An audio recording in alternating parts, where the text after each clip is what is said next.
So, welcome to Things I Want to Know. In this episode, we're digging into one of the most infamous cases Arkansas has ever produced. A case most people in the state have heard about at some point, and whether it was around a kitchen table, from someone who swore they knew somebody connected to it, or just as one of those stories that never quite goes away. Two teenage boys, they ended up dead on a railroad track outside Bryant, Arkansas in 1987. And the official explanation from the state was almost insulting. Authorities said the boys had smoked marijuana, wandered onto the tracks, laid down, crossed the rails, and fallen asleep until a freight train came through and killed them both. But underneath all of this noise, there are still two Arkansas teenagers who ended up dead on a railroad track in the middle of the night. And nearly 40 years later, no one has ever given a clean answer for how they got there. So in this episode, we're going back to the beginning. August 23rd, 1987, in Saline County, Arkansas. Sheriff says it's simple, says the story's black and white, but the silence in this town tonight feels heavier than right of these Arkansas lies, running deep like rivers. Two boys lost on a railroad line, and nobody remembers these Arkansas lies echo through the night. Everybody sees the truth, but nobody wants to fight. So, we know everyone knows this case because it's the famous one out of Mena, Arkansas. It always devolves into drug smuggling and Iran-Contra. But then they forget about the boys that died on the tracks, and it kind of gets on askew. So what do you know about, what have you heard about this? Probably just from me, right? Pretty much just from you. I want to say there was something, it sounds familiar, like something on like a Dateline episode or something like that maybe all I remember is about the pilot, and I'm thinking, for me, like, they did what? We landed drugs in Arkansas, which I guess it was in 87. I mean, I was still a young kid. So, I mean, it wasn't like it was on the news. Baby. No, I wasn't a little bitty baby, but you know what I mean? Like, I was in my own world of being a tween or, a sixth grader or whatever. I didn't know anything about it either. I mean, in 87, I was in junior high. No, I was in grade school still. I think probably the case was the boys get ignored because they're not the biggest part of the piece, but they are. But there's so much going on in this case. It's extremely complicated. I showed Andrea the research yesterday, and you probably thought it was like, how can you even make this straight? It's complicated when you were trying to like go over it with me, and I'm like, what? There's so many moving parts. And it goes on and on and on and on and on. It's still going. It doesn't make our state look good at all. Well, it has nothing to do with the state. I mean, it's just a bunch of idiots in South Arkansas. I know, but it makes me Could have been California. It didn't matter. I guess the point for me is, like, we travel to Florida sometimes, and we travel through rural areas as we get there, and it kind of listening to doing all these research on these podcasts, and like listening to podcasts and doing research and like, getting involved in learning, it makes me like not want to trust any law enforcement, which is horrible to say because law enforcement does amazing work, and they have solved cases and they do great stuff. But well, it's different now. We have law enforcement that actually went to school to be law enforcement. Back in the 80s and before, even some in the 90s, these guys they just were hired on as cops and learned on the job a lot of times, especially in the rural part of the area, But States. That's just so scary because it's thinking like, this is the 80s, like, it makes us sound like a stupid hillbilly state is what I'm trying to get at. Well, they did the same stuff in California, in Illinois, in New York. I know, but you can kind of be like, oh, that's California, that's New York, that's Illinois. This is not like, here's where I come from. When I went to college, side piece, when I went to college up in Michigan. I keep from having those. And so, stop. So I go to class and I'm in nursing school, right? And everyone's coming over and they're like, we want to hear you talk. Oh, yeah. And I'm like, what? So I would talk and then I had one person, I'll never forget this because I thought they were joking and they weren't.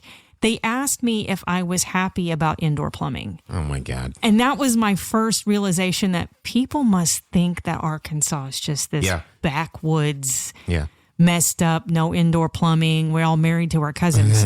And this. I would want to be married to my cousin. But this case of all the corruption just kind of adds to that freaking stereotype. Well, I had the same thing happen to me when I went to California. The guy's asking me all these questions, kind of like he was a little smarter than that, so he figured we had indoor plumbing. And I said, no. Back in 1992, we passed a law. Everyone has to wear shoes. And he probably believed you. That's the part that when you hear cases like we're about to present, it's like, no wonder people think that we're like backwards and morons. Well, it makes sense, though, really, to be honest, because Beverly Hillbillies didn't help because they were based out of Arkansas. Were they really based out of Arkansas? Yes. I always thought it was like Tennessee. Now, Tennessee, that's another state that gets kind of a bad rap, too. I don't know. So parts of Tennessee are pretty bad. It's like parts of Mississippi. You went to Mississippi and saw that was... It's very farmland, very rural, kind of... Yeah. Not There's a whole lot of nobody economy there, but it was... I never told I did. I know. And for anybody listening from Mississippi, I'm sorry, but I had the hardest time understanding. And I felt so bad. I'm like, they're probably thinking, here's this white chick that can't understand anything. But it was it was eye-opening, and I think it was kind of a good thing to see. Yeah. So basically, here's what's going on. It's 1987, late summer in Bryant, Arkansas. Okay. Right? And you've got this guy, and Tom Cruise played him in a movie. So in this movie... Tom Cruise is the guy who played the guy that flew the drugs in. Okay. And it's a good movie. It's convoluted a little bit and a little bit of conflation, but, and it's also Tom Cruise, so whatever. Has Tom Cruise tropes, but that's the guy that was involved. A direct correlation because that's where he was landing his drugs was in Mena, Arkansas. Mena, really? Yeah, because there's nobody there. In the 80s, yeah. It was probably bigger now, but... And it comes to find out that they had a corrupt prosecutor in that county. Which, he was getting... We'll get into that. So it's Bryant, Arkansas. Late summer of 87. It's a small town. Rural woods, railroad tracks. Now, you haven't seen this part of the state. Arkansas has... like 4 different ecosystems going on. Three different ecosystems going on.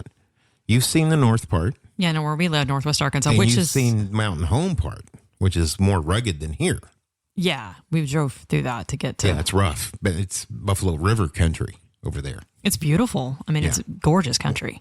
And then you've got the Delta, which you drove through, which looks like Mississippi. Arkansas going into Mississippi, the only reason you go into Mississippi is because you cross the Mississippi River. Yeah, it's very flat, a lot of rice land and soybeans. Yeah, it used to be all trees. We cut it all down to plant stuff. Well, I mean... How about that?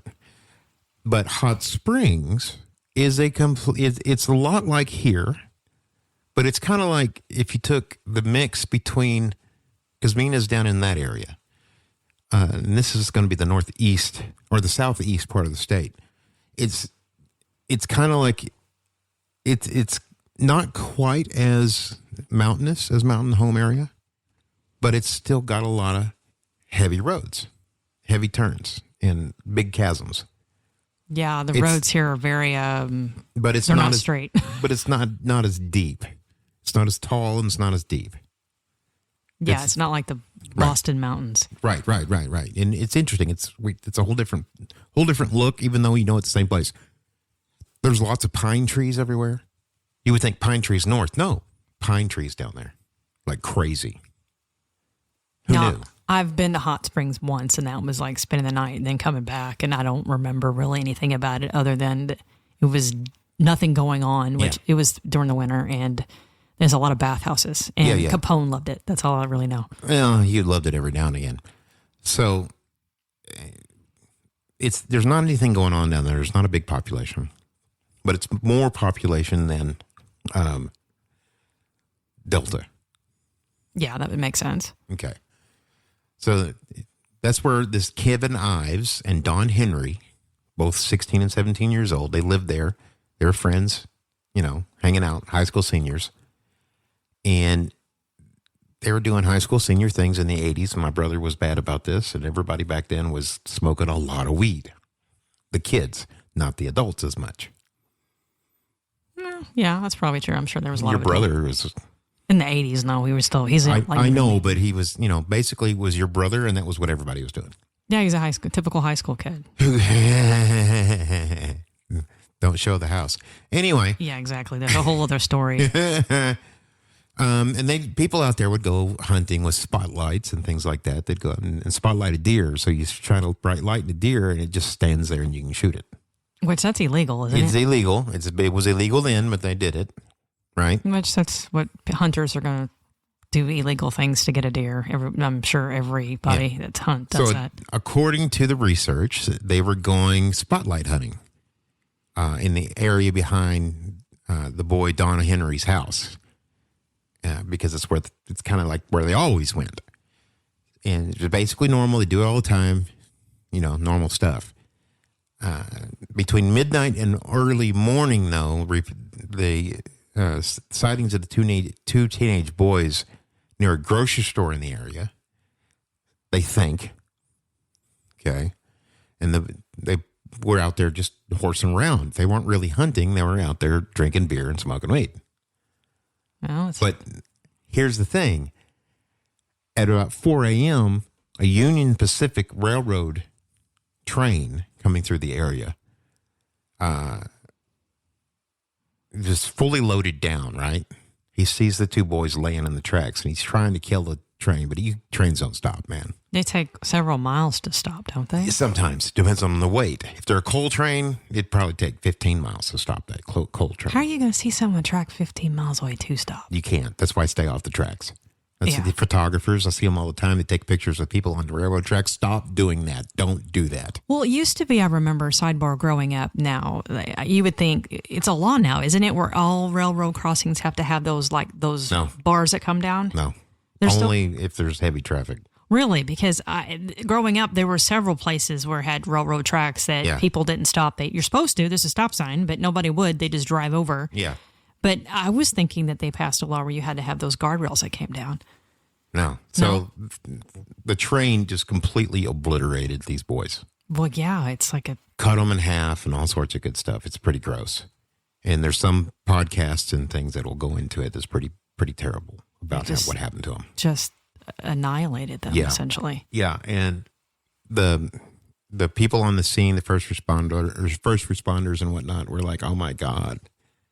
And there's quotes that you can go look up, and I can read them here, but it's just graphic, and I'm like, "What's the point?" They don't need. We don't need to know just how bad it was. They need a coroner, right? And as we know about last episode, coroners aren't really coroners; they're generally the funeral home owners, right?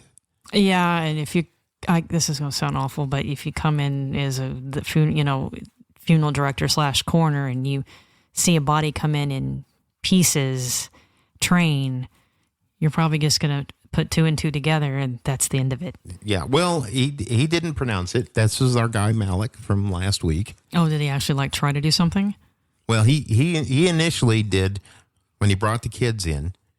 Fahmy Malik, the Egyptian. Not saying that Egyptians are bad, but he wasn't trained in the United States.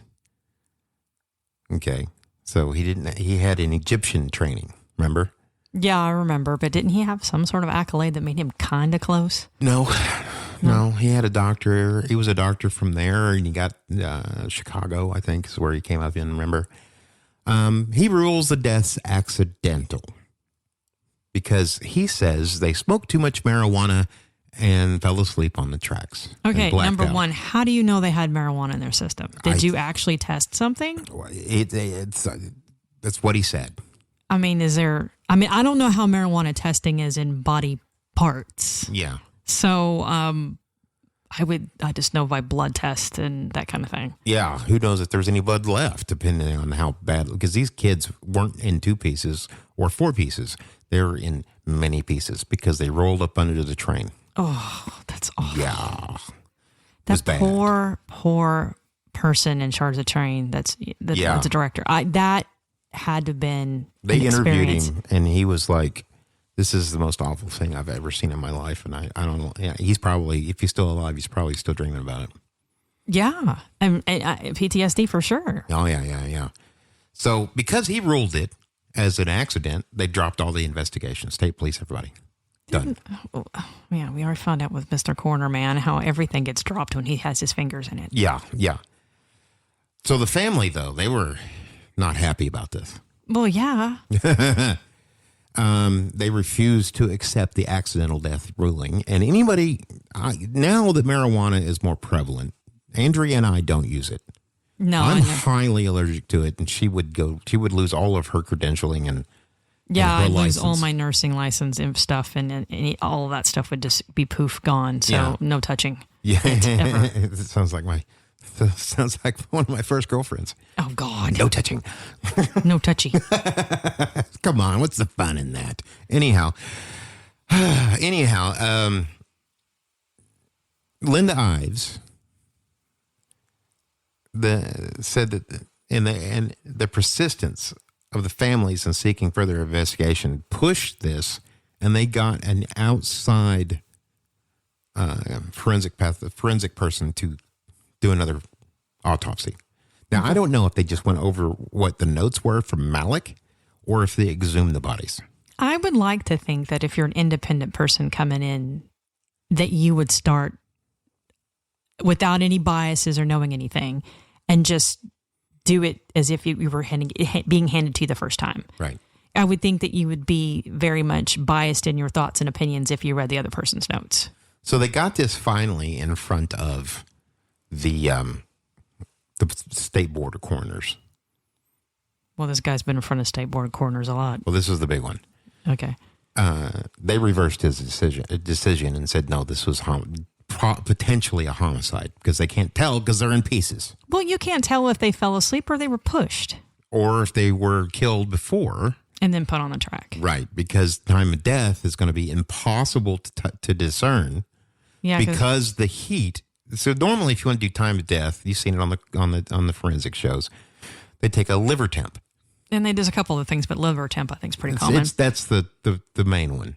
Yeah, right. That's why it's why screenwriters use it all the time because it's the predominantly used way to do it. There's other ways, yes, decomposition, things like that. But this is within hours of them dying. Yeah, and they're split in half. So the liver is not insulated with the rest of the body. It's open to the elements. So you can't tell time of death.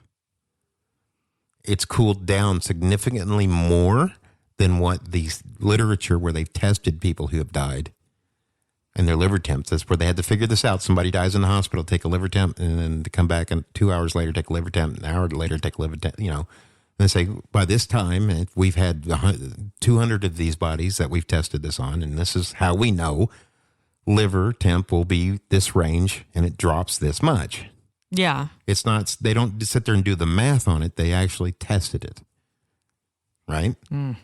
So because of that, the liver not being insulated inside the body, all that forensics that they know about is out the window because it's exposed to cooler air. Not only that, but how do you know that side of the body is not going to be injured by being run over by the train? Correct. But I doubt there was any time for any inflammation because the brain was disconnected at that point. Yeah. It's just both boys were decapitated. Oof. Yeah. And it was bad. It was extremely disgusting and terrible. So the family, they hired investigators, blah, blah, blah, blah. They went overboard, spent a lot of money. Because they were pissed about this being called an accident. Smoked too much marijuana, blacked out. As someone who blacks out from marijuana, the one time I tried it, I blacked out. It's not that simple.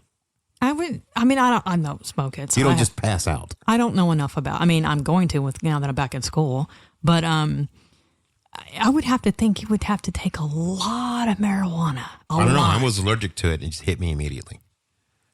And didn't take much. But if this is going to sound awful. And for the family out there, I'm not saying that your child was a user, but if they were someone that used it often, you're going to have a tolerance. So it's going to take more to get the same effect. But I don't know, man. I don't know if I'd say passed out from marijuana. That's a lot, I would think. It was just him being stupid. Now, do we know if he did it because he's being lazy? Was he paid? Or is he an ignorant fool? We don't know. Not the coroner? Yeah. Why did he do that? Because, our last episode, he's just an ignorant fool. Yeah, that's what it seemed to be. I mean, it's our opinion. Our opinion, yeah. It's not a fact. So the deputy prosecutor, Richard Garrett, became involved in this because now it's a crime again, right? Yeah. And it's in his district, so he's got to do it. And the court ordered an exhumation of the bodies, and they sent it off for another autopsy. This is the third? Yeah, the second autopsy done by Joseph Burton, second official autopsy. Okay. The grand jury then gets it. They convene to examine the case with the new forensic evidence from the bodies, crime scene photos, and the grand jury. Now, Arkansas doesn't do grand juries at all. We don't do grand juries. We stopped doing that. I don't know why. We never really did it. We have a lot of French influence, so it's because Louisiana. A lot of people came up from Louisiana too, especially down there. We have one county that's a parish in Arkansas, so we have a lot of. We still have the French influence going on. Okay. The grand jury, which is unheard of to do a grand jury, it's very rare. They're like, yeah, no, these boys were killed. Probably homicide. Because they can't definitively say because there's not any evidence because no one investigated the damn thing when it happened. Right? Yeah. So because of that, the role of the sheriff, James Steed, he now has a role in it. He's got to investigate it. And then between all these guys, Malik and James Steed and this new guy, Richard Garrett, are all pushing. So they appointed a special prosecutor, Dan Harmon. Now, Dan Harmon is where things start to get a little funky. He's a special prosecutor, right? Yeah.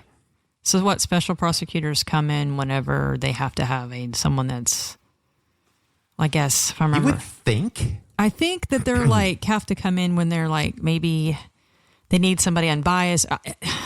They come in when there's like a conflict of interest, if I remember correctly. Yes. And that, or it makes me wonder now, a special prosecutor, I can see why it might be needed because it took so long. It took like years to get this far, to get it reopened. Okay. So I can see that they needed a new prosecutor. But what we know from doing this is that time destroys the ability to get to the evidence, especially if it hasn't been investigated as a crime to begin with. Because you're pretty much shot yourself in the foot to be able to even investigate it because It's been so long. Yeah, and it just goes away at that point. And then by adding in all these different layers of bureaucracy, the sheriff, the prosecutor, the deputy prosecutor, the coroner, the coroner's inquest done by the board of coroners, and now a grand jury, all this stuff, as we know, and anybody who follows true crime or crime at all, the more layers you put in on it, the harder it becomes to discern what's real. Yeah. Wouldn't you think? A lot of people got their hands in it. So yeah. And the more hands are in it, the less it becomes something you can deal with. I think the more hands in it, the more political it gets. This is true. And I think it makes me wonder, and it's just a thought, the special prosecutor, I'd like to know the thinking of the person who decided they needed a special prosecutor. Was it under threat from politics, a bribe, or what? Because this is as far as most podcasts get with this case. And then they start going off into left field. And there's a reason why. Because you start getting into the Saline County Sheriff. he's local gatekeeper, handling the case early. He's significant because his duties are over the scene interpretation and evidence handling, and how he runs the office and what he presents to the prosecutor. Because the sheriff's department has to present it to the prosecutor, and the prosecutor has to decide on the charges. Yeah, yay or nay to even proceed. Right. So Richard Garrett, he moved the case back towards homicide. And it doesn't seem like he was corrupt at all. It doesn't seem like the Saline County Sheriff was corrupt. There's nobody that ever bothered to investigate. These guys, they stopped at Dan Harmon. Okay. Now, Dan Harmon was later elected the prosecutor in Saline County. Okay. It's an elected position. So he got to move up. Yeah. But then he was then convicted in federal court of racketeering, extortion-related conspiracies, and marijuana conspiracies. He was involved directly with the importation of marijuana at the Mena airport. So if that's the case, then why doesn't, I would like to think that you'd be like, if you're corrupt and you got busted for marijuana essentially, that wouldn't you want to go back? No, he got busted for kilos. Okay, kilos. Of marijuana. I would like to think that they would go back and see if he's like been bribed, or if any of his cases have been like, he helped scratch, I scratch your hand, I scratch your ass, you scratch my kind of thing. You know what I'm saying? Like maybe some of his cases, he let people off because of what he was doing. Yeah. And so the problem that we've got now with this stupid thing is now it's got all this level of bureaucracy, and come to find out that part of that bureaucracy should have been a suspect. Who was that? Dan Harmon. Because he was involved in bringing the drugs into Arkansas. My thing is how are the boys linked to the marijuana? Well, the predominant theory is that they saw something they shouldn't have because it's not too far from the airport. Okay. And what they would do, according to the guy who flew the plane, they'd offload the plane, put it on a train, and the train would take it across country. Okay. So train is already accessible. It's already part of the narrative for the marijuana. Okay. Right? Now, did the boys use marijuana on a regular basis? We don't know. The family says not so much. But as we all know, teenagers, especially 16, 17-year-olds, go and do stuff parents know nothing about. Yes, I can definitely attest to that. We can all vouch for that. We've all done it, or we've been friends with someone who did it. Yeah. Right. Yeah. Or we've been a parent who's experienced it. Nah, I've been the parent. So that's kind of where it stops with these boys. So basically, they think that what Dan Harmon guy had something to do with it?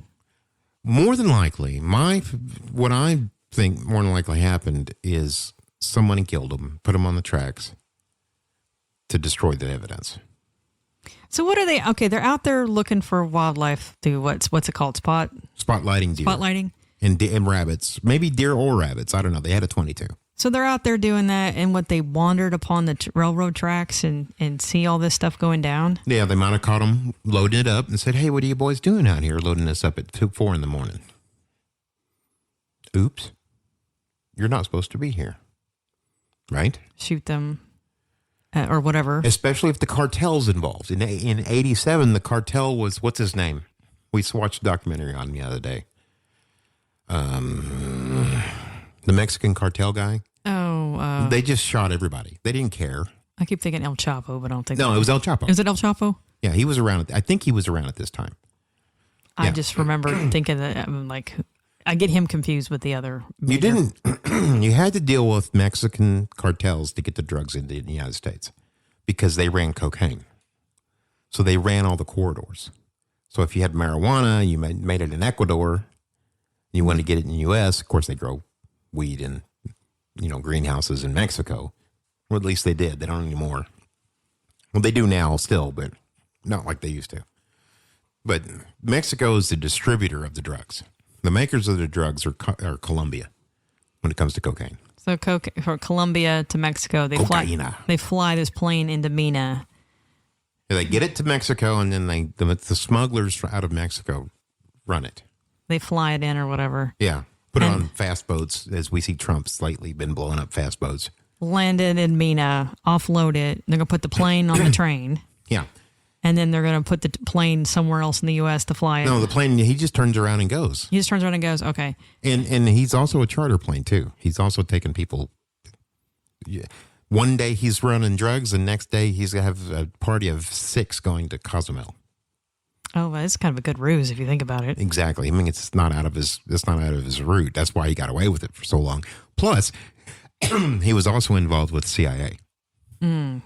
So it gets even more convoluted the deeper you go. So it could have been, in theory, these boys were killed just because they were at the wrong place at the wrong time. And I think that's true. That's the shortest path is usually the one that's right. But is there not any way that we can prove the connection between? No. There's no, or that not that anyone's willing to confess or admit. See, when they unload the plane, as soon as they unload the plane, he got the hell out. Yeah, so he didn't. He probably wasn't even there. The pilot didn't see anything. And there were other pilots running drugs too, not just him. Yeah. So it might not have even been his load that day. So what's the guy that got prosecuted again? What's Dan Harmon. Harmon. So this Harmon guy, pretty much, it would be easier for him to be convicted of basically like running his drug ring, essentially, than it would be for murder, because that would be get him on the death penalty. So of course he's going to keep his mouth shut. On top of that, he might not even had anything to do with it. It may have been the cartel guys that were in town to oversee the load being transferred. That would make sense. They want the cartel people want to make sure that their stuff's coming in. It's going to get on the train. There was always a cartel guy with them. So they would watch. Yeah. That would make sense. I mean, if you're the one that's, wanting to distribute all this. And then local bad actors would help load the train, and they get paid big bucks. I mean, you get paid big bucks for this. This guy was getting like $100,000 for every load he took. The airplane guy. Oh, I mean. So there's big money involved in this. And when there's big money and it's illegal, then you got guns. It's just really sad that if this is the case, there's no way that we'll ever find out what happened to those boys, because it would have to take somebody confessing. The problem that you have is, could they have been killed by some dude that just didn't want them on their land? And he's like, oh, crap, they're just out here. What have I done? I've killed these guys because I was mad. How am I going to get rid of them? Put them on the railroad track. I mean, there's that theory. I would like to think that if you shot them on accident, that you would, try to do something about it versus putting them on the railroad track. You would think. You would think, but we've seen people do accidents all the time and get scared, do dumb stuff. So there was also an undercover detective with the Pulaski County Sheriff's Narcotics Division that was involved in this somehow. And he didn't have a direct role. But again, you can see where you get off the rail real quick. You run down, you think, oh, cartel. But let's think about it for a second. What else could have happened? It could have been a suicide pact. I doubt that.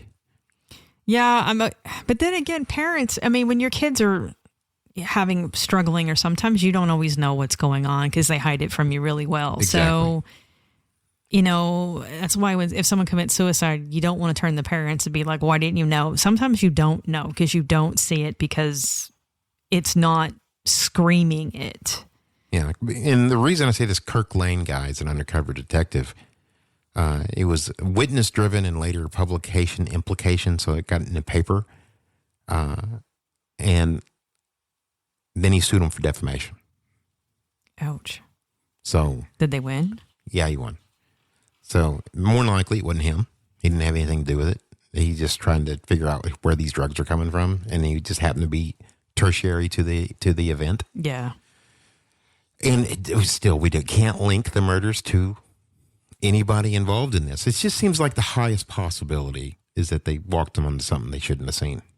I just find it hard to believe that we can't link it. This day and age, we have the ability to do pretty much. If you're a criminal, you have to be a moron. You will be caught. Yeah, but this is 87.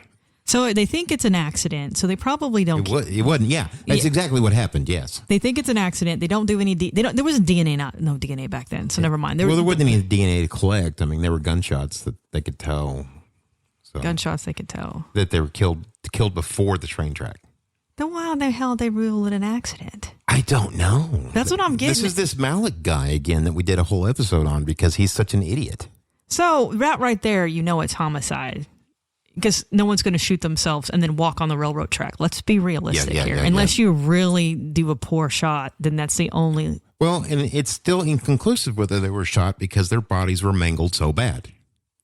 Unless you could see like in their skulls or something obviously in the bone, you're probably not going to know. That's the problem, is that you can be shot in the liver, and once you decompose, no one will ever know how you died.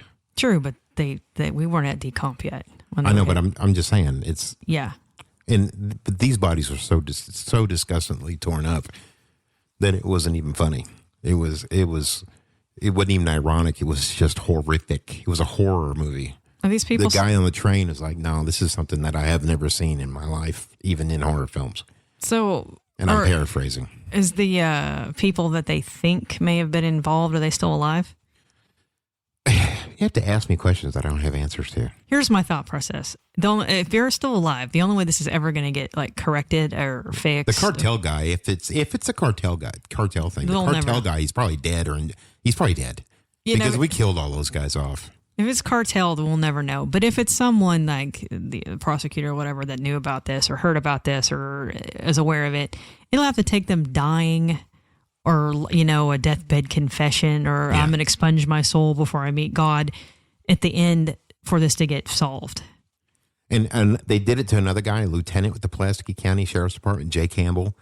They came out and another witness description overlapped with later publications. Somebody wrote a book. Oh, no. And he sued them for defamation and won. Can't do that. We don't know. So there's a lot. See how much crap there is in this case. It's completely and utterly destroyed. There's nothing you can do with this case. So people have been making speculations and writing books. Yeah. And newspaper prints and all sorts of good stuff. Oh, man. You got to be really careful when you do that. Yeah. And we're just going over the facts when in our podcast.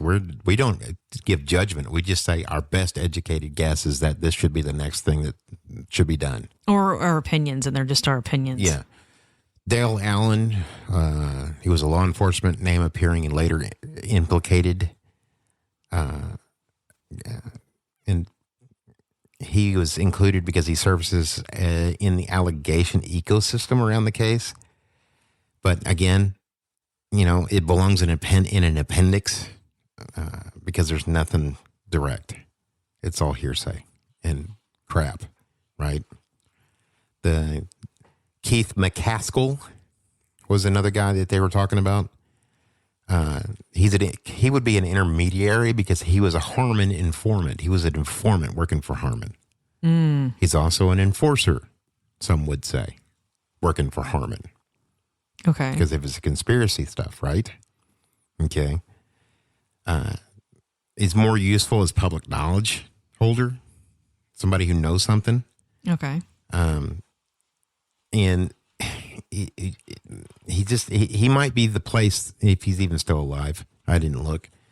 He might be the place where you go and find a little bit more evidence to chase down to prove. Right? And he'd say, well, I think he did this, and this is what we did that night, and you go prove that. Right? I would like to think that if you knew that kind of stuff, you'd talk. So Billy Jack Haynes came out years later in 2018. He claimed knowledge of the murders in connection with a drug drop scenario. This is where all this comes from, is this Billy Jack Haynes. Why does that name sound familiar to me? Oh, you probably heard it. It's explosive if it's true, but he waited until 2018 to say anything. Of course. Is he like So it's uncorroborated. You can't prove any of what he says, right? And he's the one that came up with this whole thing that's driven all these true crime podcasts. And this is why we're doing this today, because while we're talking about this case, even though it's a big one, because this is just a prime example of how, if you listen to these cold cases, these true crime things, they will convince you that this happened. But when you know that the guy who came up with the whole story waited till 2018 and they can't even prove he was there, it all remains still, we don't know what happened to these boys. And we don't know because they claimed it was an accident. Why did they claim it was an accident? It seems like it's not that big a reach that the prosecuting attorney knew this Harmon guy, and the Harmon guy said, look, just let it go. And he called Malik and he said, hey, man, I know you're stupid, so can you just say it's an accident? Well, he has a track record. Yeah, he's a track record of being stupid, in my opinion, of course.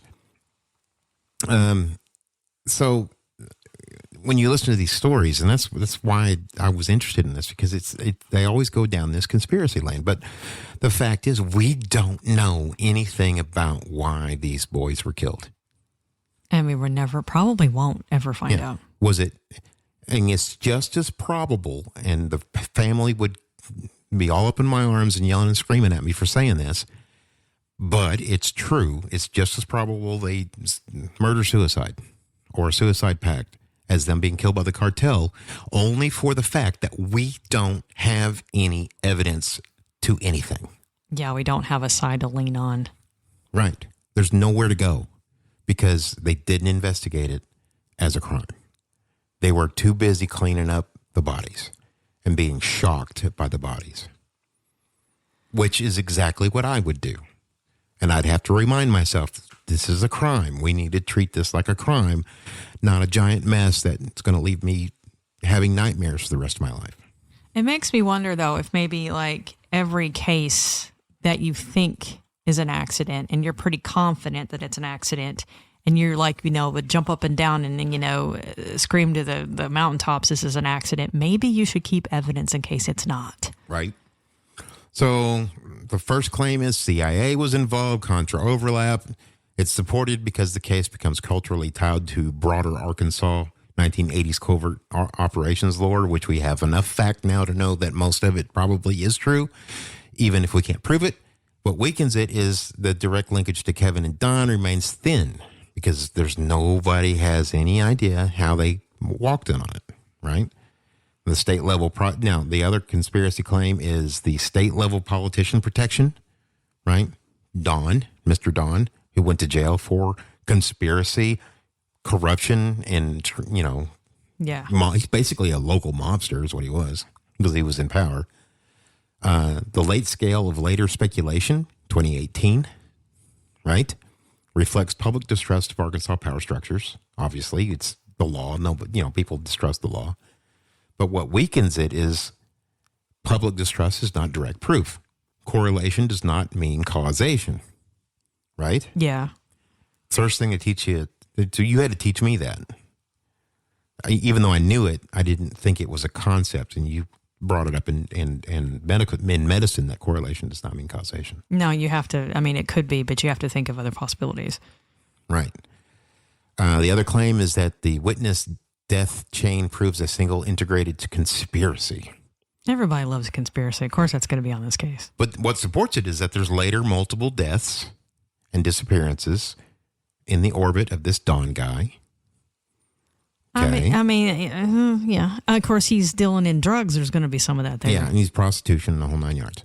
He had prostitutes. He was basically a pimp, too. The prosecutor was running the prostitutes. Okay, that's not. That's funny, but it's not funny. I know it's only in Arkansas. No, it happens everywhere.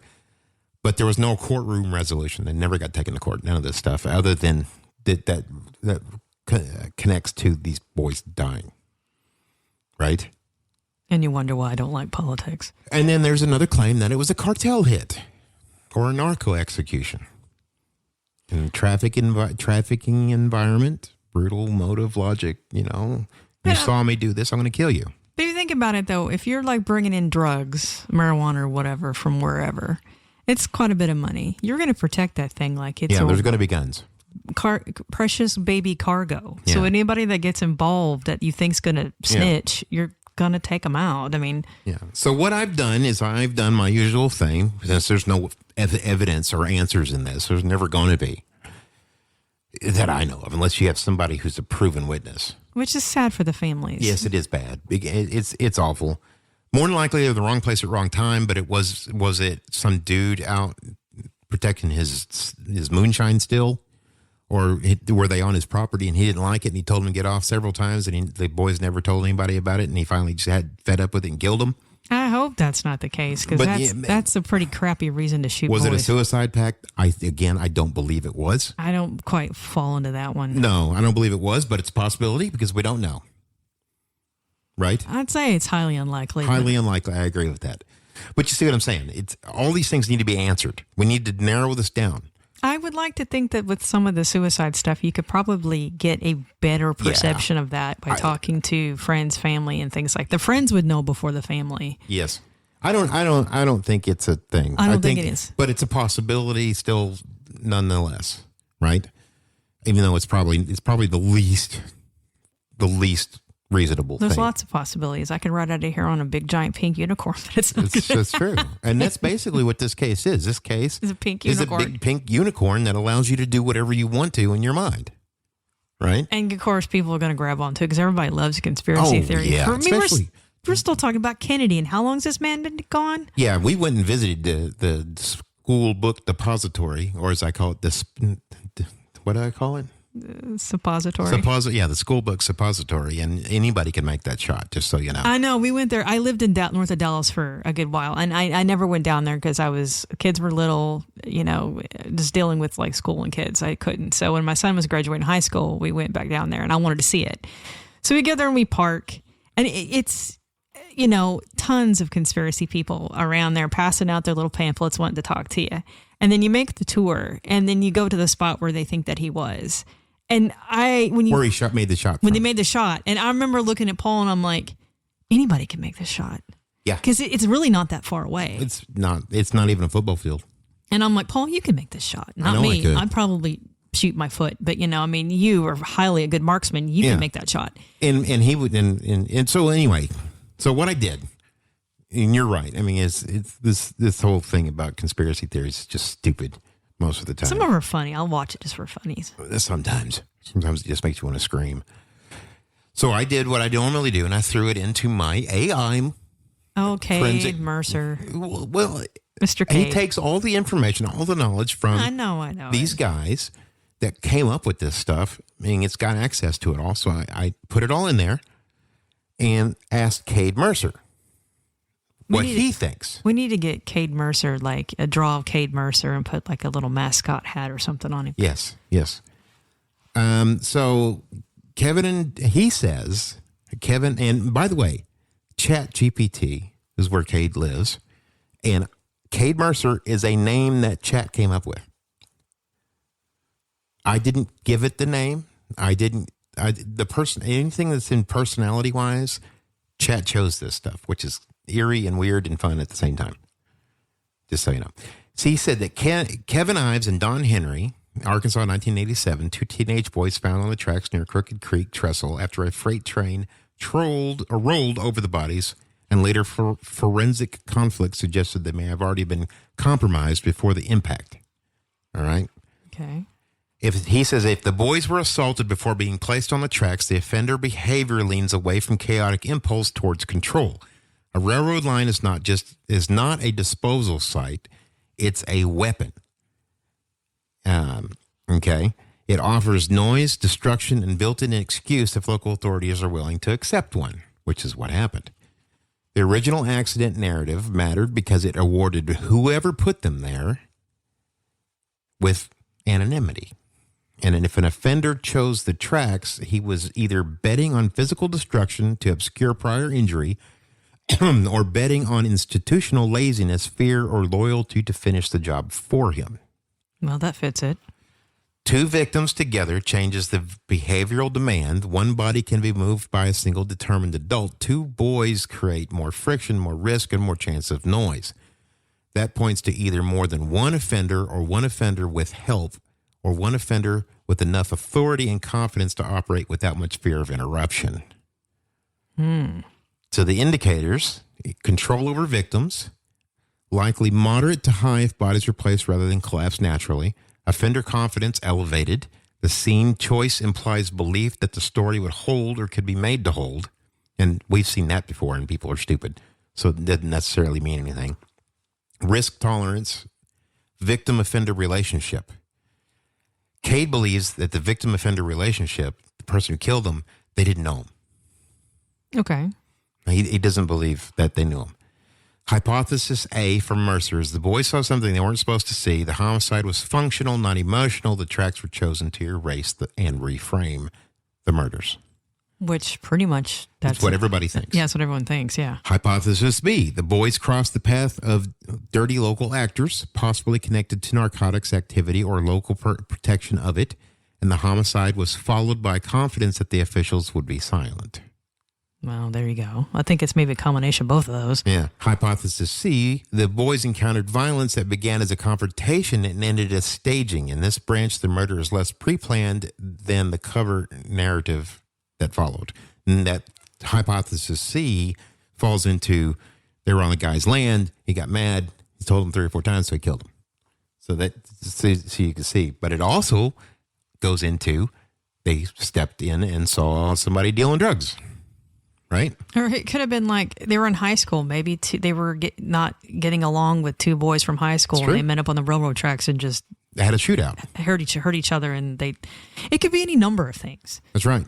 So Cade says the case got famous because people smelled conspiracy. It stayed alive because the bodies would not cooperate with the first lie of being an accident. The 2 boys did not become folklore on their own. They became folklore because the official explanation felt too convenient, too thin, and too eager to be believed, which is absolutely true. Whether the motive was local corruption, trafficking exposure, or a narrower confrontation that spun into homicide, tracks look less like the place where the truth began and more like the place where someone tried to bury it. So even Cade stumped. He doesn't have a forensic profile. He doesn't have anything he can go by because there isn't any clear, definable evidence other than the train mangled him. Makes me wonder at whoever did this, they had to, this is my opinion or my thought, they probably knew this is where it was going to go because of trains involved. They knew it was going to be difficult to prove anything. Those trains run pretty, down in the south, my grandparents lived behind a train track. And that train, you knew exactly on when it was going to run, on what day. Just because you were proximity to it, because they're very loud. Yeah. So it could have been anybody in that community that had any kind of relationship with that train track to know when that train was coming through. Yeah, I mean. So it doesn't close the suspect pool at all. No. Because I know where you were going. You're thinking, well, the drug guys knew it was a train because they were loading it on the train and taking it across country. Everybody knew that train was there. Yeah, but I'm thinking what I'm trying to get at is they knew that this case would not be solvable because if they get the train involved, it's the one that causes there to be shredded. Yeah, basically. Evidence is pretty much going to be slim to nothing. So I got a lot of this from Encyclopedia of Arkansas, Ives, Kevin, and Don Henry. Not all of that stuff and some of that stuff is contradictory because they say in the Arkansas, Encyclopedia of Arkansas that there was a blue tarp involved, but yet when you go to the police reports, there is no blue tarp. So even this stuff is convoluted and messed up. The facts on it contradicts each other all the time. Jay Campbell, Kirk Lane versus Citizens for an Honest Government. That was a witness-driven allegation involving Kirk Lane and Jay Campbell, and for preserving what the later litigation actually does and does not prove. So they went to court to get some of this stuff straightened out. Wow. So using that, and then United States versus Daniel Harmon Jr., right? That's where went and looked at his stuff. And then Associated Press, of course, FBI has some stuff, and then Barry Seal is the pilot, where he's well documented because he just came out and told everybody. Or Unsolved Mysteries also did it too. So maybe that's where I've heard it from. Oh yeah, this has been everywhere. Absolutely. So again, this is one of those cases that will never be solved because of local corruption. I believe, in my opinion, there was some corruption. Maybe these boys were killed by some dude that told them to get lost and they didn't do what he said. And the prosecutor guy, Harmon, thought, oh, crap, my drug dealer guy killed him. and started to cover it up. But yet they both don't have anything to do with each other. We don't know. No, we won't know. And Dan Harmon doesn't know anything about it, obviously, but he never really confessed anything. He was caught on tape. I mean, the FBI came in and busted his ass. It's a whole other case. We should probably cover Dan Harmon. But even because of the crap he was doing. But even if he did do it, why would he confess? He'd get the death penalty versus. I don't know if he's still alive. I'd have to double check on that. So the reason I wanted to go over this case is because it's so much. There's so much out there that people speculation, and we spent an hour on it and still have nothing at all whatsoever. Yeah, that's true.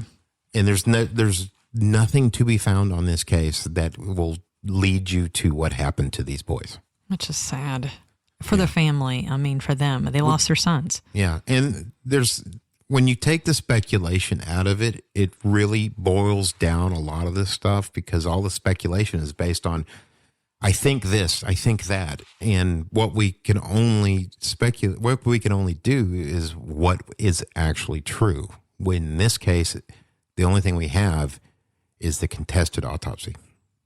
Yeah, that's it. And the train driver saying they were not moving when I hit them. And even that is speculative, whether it's true or not, because the blue tarp. They were wrapped in a blue tarp, but the police reports didn't say anything about a blue tarp. That could be someone saw something that looked like a blue tarp, maybe. Yeah. Or it could be the police department didn't note that because they thought it was an accident. It didn't matter. I would say all that's true. Yeah. More than likely, because blue tarps, that's all you could buy. You could buy a blue tarp at Walmart, and out there in the middle of the sticks in Mena, you had a little Walmart that wasn't even a super center at the time. Yeah. If they had that at all, it was probably just a grocery store and a hardware store like an Ace, True Value, or something like that. Yeah. And all they sold was blue tarps. Now we have all different kinds of color tarps because we demand more. But back then, no. We want to be sparkly. Yeah. Back then, people were like, I need a tarp. You want a purple tarp or a green tarp? Just give me a tarp. I don't understand why it would matter what color it is. Just give me a tarp. I'm going to cover something with it. Yeah, and that's the thinking of the 1980s. So just give me a damn tarp and shut the hell up. I don't care. I don't need it to. Now we needed to have all these different things and waterproof, not waterproof, and tearproof, not tearproof. Blah, blah, blah, blah. So yeah, and again, it just all these shows that cover this, they always go down these conspiracy roads. But if there was a conspiracy to be had, the AI would have picked up on it. It says none of these have enough evidence to be able to use them. It thinks it. Kate Mercer thinks that more than likely it's top one, if you remember. Yeah. Was boys saw something they were not supposed to, and they were killed because of it. Even Kate thinks that's probably what it's going on, and that's just logic algorithm running on itself. Yeah. I mean, it makes sense. Yeah. It's just the shortest avenue is usually the truth. Yeah, we'll never know. No, because there's no evidence. It was so botched from the beginning that there's absolutely no evidence. Doesn't that suck? That does suck. Those poor boys. Anyhow, I really, by the way, like the theme song this week. I know you're very excited about it. It's a good song. Yeah, it's pretty good. It's really good. It fits it. Yeah, I think that's what I'm going to do from now on. I'm just going to make a song about our cases and try to make it cool. Okay. It's it's all AI music anyway. My band, the house band, by the way. Oh God. What? Here we go. The house band. There can't be a better band. We picked them out of a lineup of a bazillion bands. There's a bazillion of them. They all came to the house and auditioned for me one day. This is the Kool-Aid Band. Isn't that what it's called? You're supposed to go along with the joke, not tear my joke apart. I can't remember the name of it. It's the Jim Jones Kool-Aid Band. Okay, I couldn't remember if I thought it was Jim Jones. I'm thinking, am I right to say Kool-Aid Band? Yeah, Kool-Aid Band spelled with a C, so there's no copyright problems because Kool-Aid spelled with K. Technically, it was Flavor Aid. Yes, it was Flavor Aid. So. It's the Jim Jones Kool-Aid Band. That's our house band. It sounds better than Flavor Aid, but yeah. I came up with that. I'm sitting there going, what should I call it? And I go, oh, yeah, the Jim Jones Kool-Aid Band. That's what I'm going to use. Pat myself on the back for a couple of days. Oh, it was so good. I liked it. It's funny. He's been making music, all sorts of music. Yeah. Well, why not? It's fun, and I don't have to do any actual work. I come up with the lyrics. That's you do, yeah. Sometimes I'm like, the lyrics make no sense. Well, that's because Chat made it. Yeah. And then I'll take what Chat makes and go in through it and fix it, or I'll give it lyrics and it'll build on it. It's a collaboration between Chat GPT and I. Okay. Well, it's a large language model. If I'm going to pick anybody to help me write lyrics, it'd be a large language model. So are you Jim Jones or the Kool-Aid part of the band? I'm just the band. Oh, God. I'm the producer. I'm the producer of Jim Jones Kool-Aid Band. So is Kate Mercer, Kate Mercer, he is the sound guy. He's a sound guy? Okay. Oh, God. But, I mean, you utilize the tools that you got. I don't have the training to be able to do what Kate Mercer does. No. He's damn good, too. I mean, he really is, because they've got all this stuff on tables out there on the white papers. Yeah. And in the, in the basics. So the algorithm loves it because it's just facts, and it chews them up, spits them out. Well, it does help me when it comes to writing my papers, get the how to cite stuff correctly. Thank God. It teaches you how to write. Well, how to cite stuff correctly. APA format citing. Oh, yeah, the APA format. Kind of pain in the butt. Well, AP format is what we use for journalism. And AP format I hate AP format because it's right and wrong all the time. Yeah, it's confusing. Anyhow, so what else we got going on? Anything? I can't think of anything. You're going to become a nurse practitioner. Yeah, in 2 years. In 2 years. Yes. She can write me scripts to make me go to sleep. Even if I don't want to. That's a nice thought, but I can't do that. You wouldn't be able to do it. It's called go to jail. I don't know. I won't tell anybody. I'm asleep. No. I'm not. It's going to be 2 years of continuous running around and getting stuff done. So yeah. It's a lot of work. Anyhow, so if you enjoyed today's episode, please go to paulgnewton.com. That's paulgnewton.com. You cheap guys, go and buy my stuff. That's where you could buy swag and pay for the show, because this doesn't get done for free, right? No, it doesn't. It just keeps costing more, doesn't it? It's not too bad. I mean, I don't understand the technology. You basically come to me and explain it, why it's important and stuff, and we just... Well, the recording software, and then you've got the newspapers.com, and then the other places we do our research, and then you've got the AI music's $10 a month. Yeah. I had to go to AI music because it was copyright free. We kept getting copyright strikes. I still like the original things. Like, I know, but it's not know ours. Everything. If you know Nate Rose, have him call me and let's sign a deal so I can use it on my shows. And it's, only 30 of you are listening to it anyway. It's not like he's losing any money. I just think it's funny. But yeah, so that's why all this AI stuff is in here, because it's just me. I'm doing all the physical work on the back end, unless Andrea's taking an episode for the research. Which, once I get kind of settled into the school groove, I'd like to try another one again. Yeah. And so it's Buzzsprout's where we host it. So if you like a Buzzsprout, go to our Buzzsprout site and refer yourself from there, and it gives us $20. Yeah. You could do that and start your own podcast.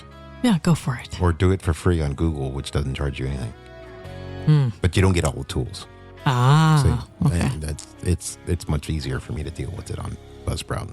Makes sense. It's just cause it's running us a bunch of money. So go buy something, damn it.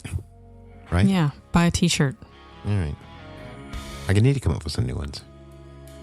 I need to make a mask with Kate Mercer. Kate Mercer mask. No? All right. You should. Is that it? I think that's it. All right. Bye. Bye.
Thank you for listening to Things I Want to Know. You want these stories, and we want to bring them to you. So hit the support link and keep this circus and the mics alive. Then do us a favor, rate and subscribe. It helps the show find more people just like you, the ones who like their mysteries real and their storytellers unfiltered. And if you want to wear a little bit of this madness, grab some Andrea-approved gear at paulgnewton.com. We make these things for you because it matters, and you're the kind who knows the difference.